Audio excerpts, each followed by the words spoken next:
kombinasi pembelajaran yang mengcombine pembelajaran tatap muka sekaligus daring.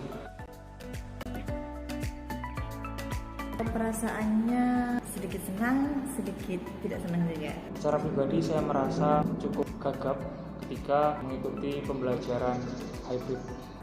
Perasaannya itu campur aduk. Saya merasa senang sih Kak, sulit diekspresikan. Ya biasa aja sih Kak. Wah tentunya senang banget ya.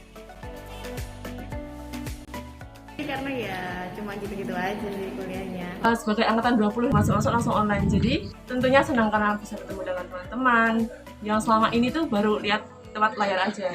Karena saya yang tinggal di lingkungan kampus, setiap kuliah, apalagi setelah dimulainya hybrid learning itu, saya harus datang ke kampus memang. Saya harus mengikuti yang bagian luring. Saya sendiri merasa ketika pembelajaran secara hybrid itu dilaksanakan di kelas, kami yang berada di dalam kelas itu terkadang semacam dianaktirikan. Beberapa kali itu dosen itu terlalu fokus ke kamera, sehingga yang disapa itu mereka yang di dalam Zoom. Menyesuaikan ke luringnya. Karena sudah terbiasa daring, jadi kayak mageran gitu. Agak kaget aja karena harus bolak-balik kampus gitu. Tentunya juga rumah aku juga jauh gitu, agak lumayan pressure juga di situ. Menurut saya sih cukup memfasilitasi ya. Tapi kalau seperti offline sendiri, mungkin itu lebih terfasilitasi seperti itu. Kalau untuk saya sendiri sepenuhnya belum terfasilitasi. Sangat-sangat terfasilitasi. Karena kalau online itu kan masih kayak teks lewat WA gitu ya. Terus kalau misalnya secara hybrid itu kan bisa lihat dosennya langsung. Menurut saya sangat memfasilitasi sih Kak. Sudah bagus, mantap. Kalau saya cukup memfasilitasi, membantunya itu dalam hal dinamika. Jadi kami meskipun belum sepenuhnya berjumpa dengan teman-teman kami seangkatan mungkin lah, tapi kami sudah bisa merasakan bagaimana berdinamika dengan teman-teman yang secara real.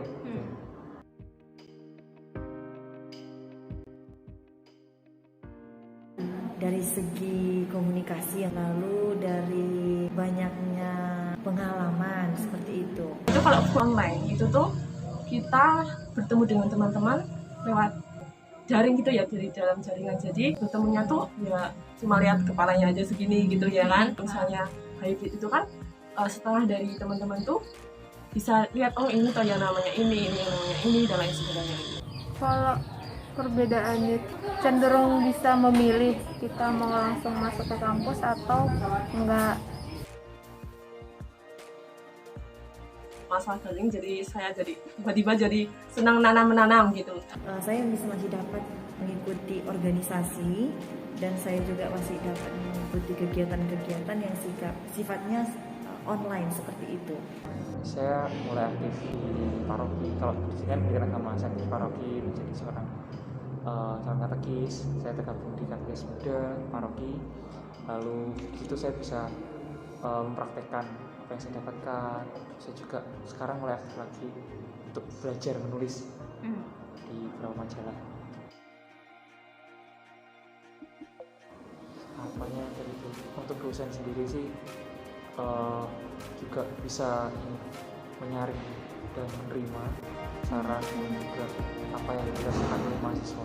Harapannya kepada dosen ya semoga pembelajarannya lebih baik lagi, terus medianya mungkin lebih bervariasi biar nggak terlalu bosan gitu.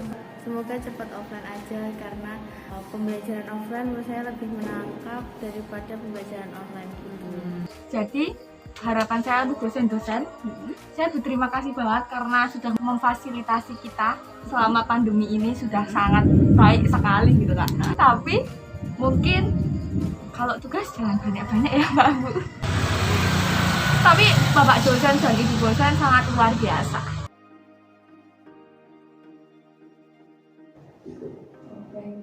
Jadi untuk secara interaksi berarti masih perlu ditingkatkan lagi. Betul ya.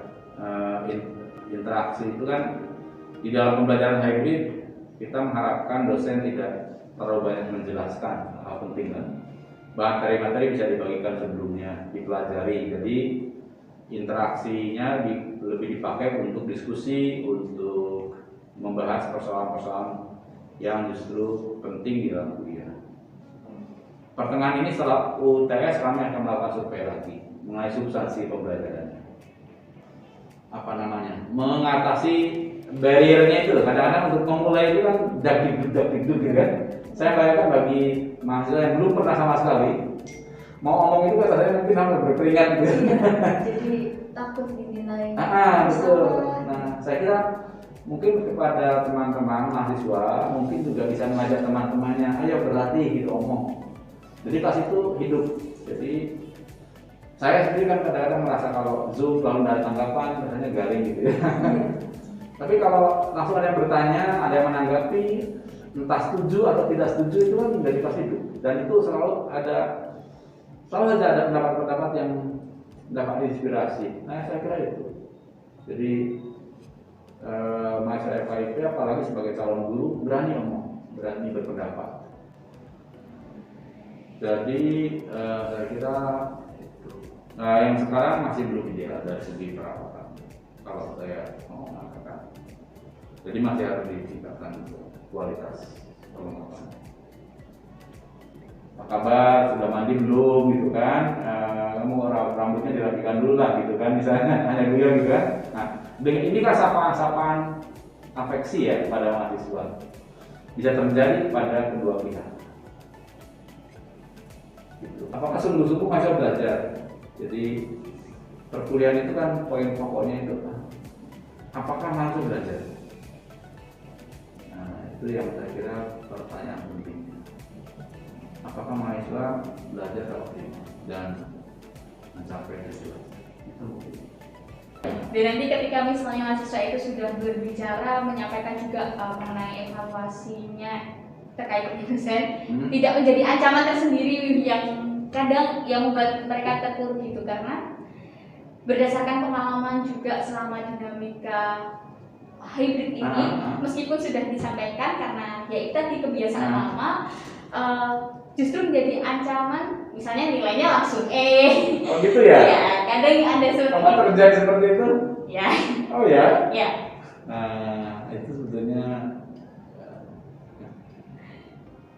bahwa mendapat masukan dari mahasiswa itu suatu yang sangat berharga menurut saya.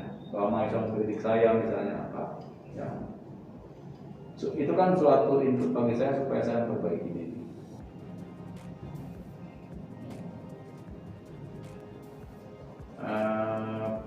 Pada dasarnya manusia itu kan lembab ya, malas, ya, fisika ya mengajarkan gitu. Hukum Newton itu mengatakan gitu. Pokoknya apa yang terjadi ya akan begitu terus, kecuali kalau energi. Nah, energinya dari mana?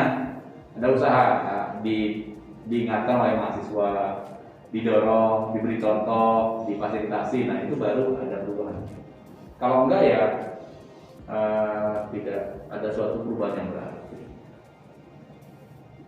Bukan mengharapkan dari dosen memberikan penjelasan secara pasif gitu kan, saya kira itu. Nah, hybrid kalau jadi lingkungannya memungkinkan, fasilitasnya mendukung, diskusi seperti itu terjadi. Nah, menurut saya kuliah itu. Dan saya kira ke depan ya belajar itu ya begitu kan, sangat diverse kan kebutuhan orang-orang. Kebutuhan berbeda-beda, kecepatan belajarnya, minatnya, ketertarikannya.